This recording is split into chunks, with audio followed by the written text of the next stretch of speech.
नमस्कार, मैं हूं आपके साथ मयंक। देखिए, ईरान की सेना की तरफ से एक बड़ी वार्निंग आई है इजराइल के लिए।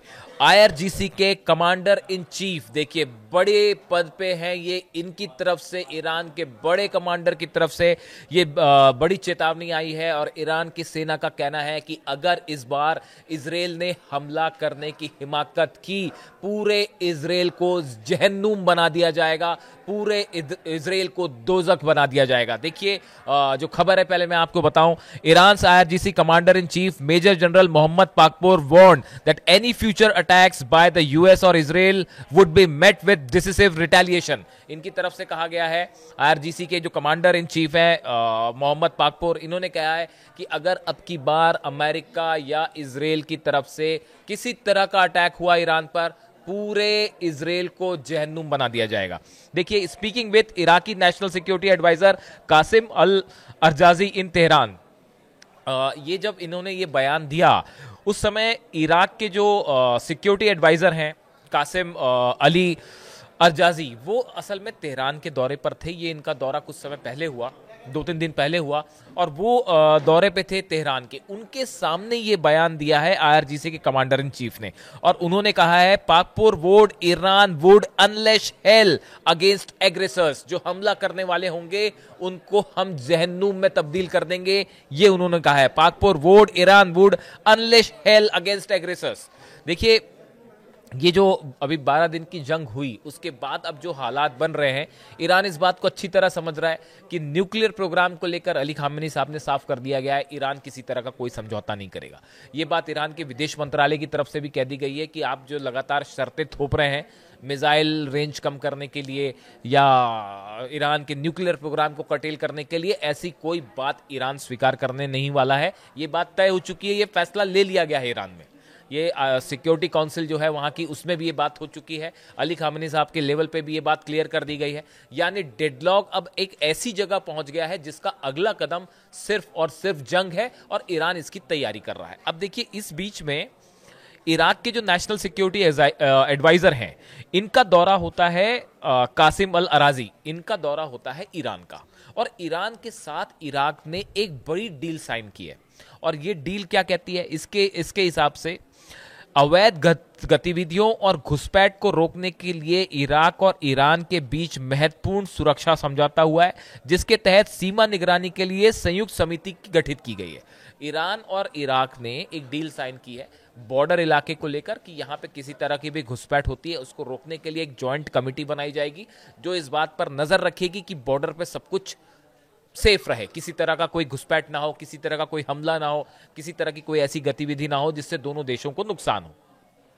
इराक के राष्ट्रीय सुरक्षा सलाहकार कासिम अल अराजी ईरान पहुंचे, जहां उन्होंने राष्ट्रपति मसूद पेजिशकियान समेत देश के कई अधिकारियों से मुलाकात की। इस मौके पर पेजिशकियान ने कहा कि सहयोग से दोनों देशों के बीच न सिर्फ सुरक्षा बल्कि आर्थिक, वैज्ञानिक, सांस्कृतिक संबंध भी मजबूत हुए। ये ईरान के राष्ट्रपति का बयान आया कि इराक के जो नेशनल सिक्योरिटी एडवाइजर हैं, उनके आने से दोनों देशों के बीच में अब संबंध और मजबूत हुए।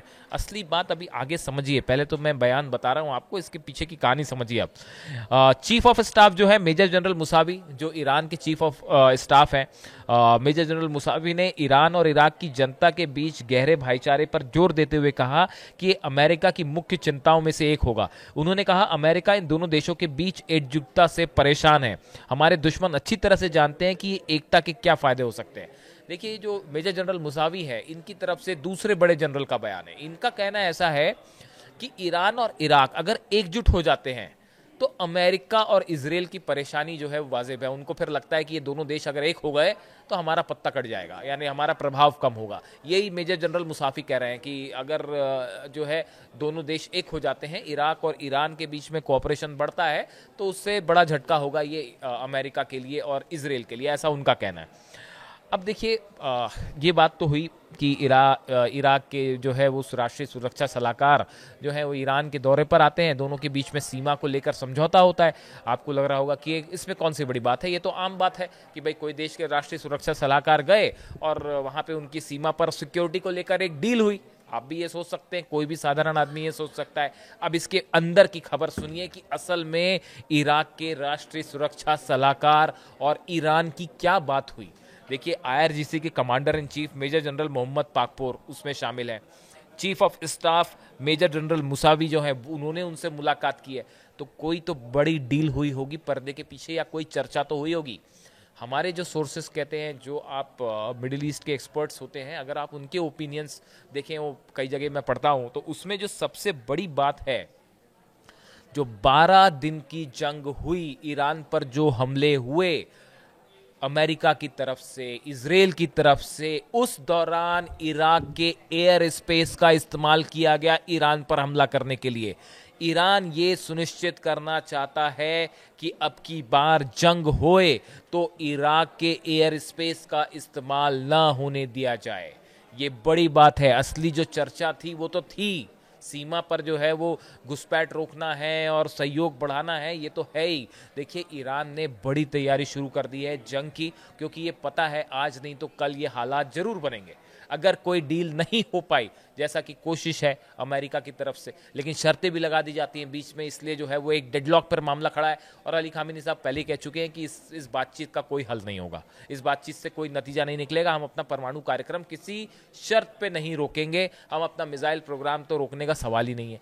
ऐसे में ये बात बहुत सारे लोगों का कहना है कि जैसे ही गजा को लेकर कुछ सेटलमेंट होगा, उसके बाद अगला कदम ईरान को लेकर होगा। डोनाल्ड ट्रंप के बयान भी ये इंडिकेट कर रहे हैं। जो हाल ही में वो इजराइल गए थे, वहाँ पे अगर आप नेतन्याहू की स्पीच सुने, वहाँ पे आप ट्रंप की स्पीच सुने, तो हर शख्स ये समझ पा रहा है कि अगला ईरान में कुछ बड़ा होने वाला है।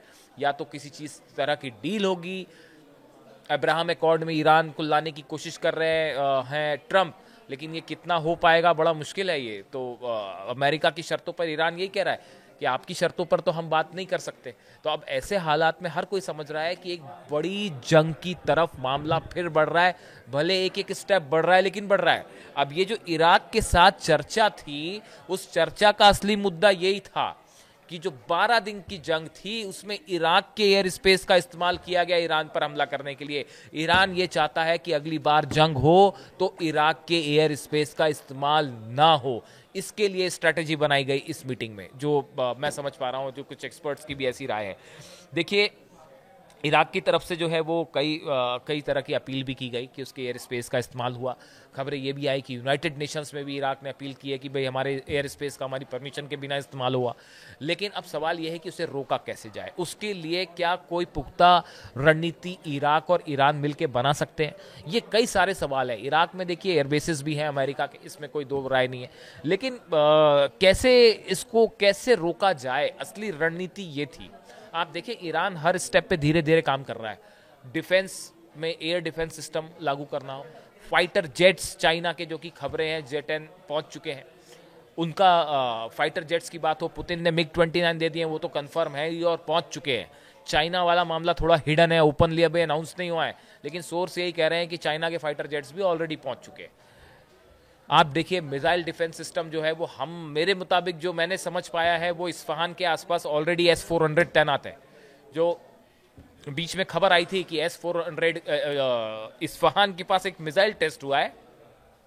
मैंने उसको बड़ी बारीकी से समझने की कोशिश की कि वो मिसाइल किस तरह की मिसाइल थी, उसमें क्या किस रेंज की मिसाइल इस्तेमाल की गई, क्या उसके बाद आफ्टर इफेक्ट्स आए। जो कई सारे कंट्रीज इसको मॉनिटर करती हैं, एजेंसीज, उन्होंने क्या इसको रेट किया। और कई लोगों का इस तरह से राय थी, डिफेंस एक्सपर्ट्स की, कि ये वो मिसाइल थी जो कि S-400 में इस्तेमाल हुई। यानी आप देखिए, जो ईरान के न्यूक्लियर पावर प्लांट्स हैं, ऐसा बताया जाता है, और इंस्टॉलेशंस इंपॉर्टेंट है, उसके पास S-400 की तैनाती हो चुकी है, फाइटर जेट आ चुके हैं। ईरान अपना डिफेंस सिस्टम तेजी से मजबूत कर रहा है। कई ऐसे देशों के साथ संपर्क हो रहा है जो कि जंग में मदद कर सकते हैं।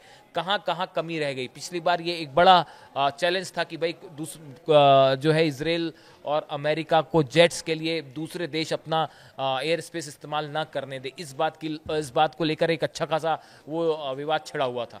तो अब ईरान ये सुनिश्चित करने में लगा हुआ है इराक से कि अगली बार आप एयर स्पेस इस्तेमाल ना करने दें।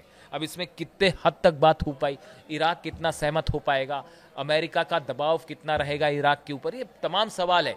लेकिन डिप्लोमेसी यही कहती है कि आपको लगातार कोशिश करनी होगी, और यही आपको स्टेप बाय स्टेप चीजें होती हैं। कोई चीज एकदम से कभी नहीं होती, आप धीरे धीरे कोशिश करते हैं तो चीजें बदलती हैं। आप देखिए, अफगानिस्तान के साथ भी ईरान ने अपने टर्म्स बेहतर किए हैं, और खासकर बगराम एयरपोर्ट को लेकर जो बयान आए अमेरिका के ट्रंप के, उसके बाद ईरान ने जो है वो अफगानिस्तान का सपोर्ट किया। यानी आप देखिए जब जंग की बात होती है तब आप कई सारे उसमें रूल्स काम करते हैं कि दुश्मन का दुश्मन जो है वो आपका दोस्त होता है, ऐसा कहा जाता है। और कूटनीति भी यही कहती है कि आपको कई बार अपने छोटे मतभेद हटा के भुला के चीज़ों को बड़ा बनाना होता है। यही वजह है कि ईरान बार बार अब अरब देशों से भी अपील कर रहा है कि भाई अगर वेस्ट बैंक में इसराइल ने किसी तरह का हमला किया तो आप जवाब दीजिए, मिल के जवाब दीजिए, फौरन जवाब दीजिए, एकजुट होइए।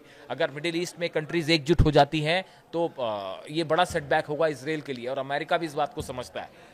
तो अब देखिए इसीलिए शायद ये chief of staff major general Mousavi कह रहे हैं कि अगर ईरान और इराक की एक कॉमन स्ट्रेटेजी हो जाए तो इसराइल अमेरिका के लिए सेटबैक होगा। खैर अभी फिलहाल हालात ये है कि आईआरजीसी की तरफ से जो ईरान की सेना है, इनके जो 2 बड़े जनरल्स हैं, इनकी तरफ से बड़ी चेतावनी, खासकर आईआरजीसी के कमांडर इन चीफ है मेजर जनरल मोहम्मद पाकपोर की तरफ से कि अगर हमला किया इसराइल ने तो जहन्नुम बना देंगे। यानी कुल मिला के आप देखें ईरान के साथ सामने पिक्चर बड़ी क्लियर है। ईरान ये समझ रहा है इस बात को, स्नैपबैक सैंक्शंस लगे हैं, न्यूक्लियर डील एंड हो चुकी है। इन हालात में आईएईए बाहर है ईरान से, यानी आप देखिए कभी भी मामला बिगड़ सकता है, मामला जंग की तरफ जा सकता है, और इसके लिए ईरान की सेना तैयार है।